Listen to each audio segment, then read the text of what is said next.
Let's look at two consonant sounds which are confusing, the sound g and the sound w.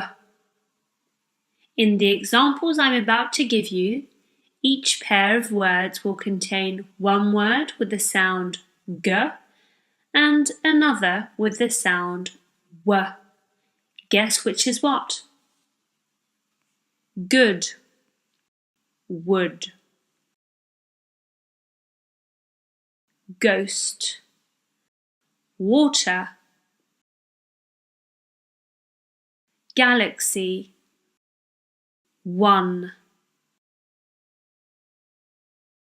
Exaggerate, wolves. Jet lag, what. Guest, square. Dialogue, language. Quiet, grapes.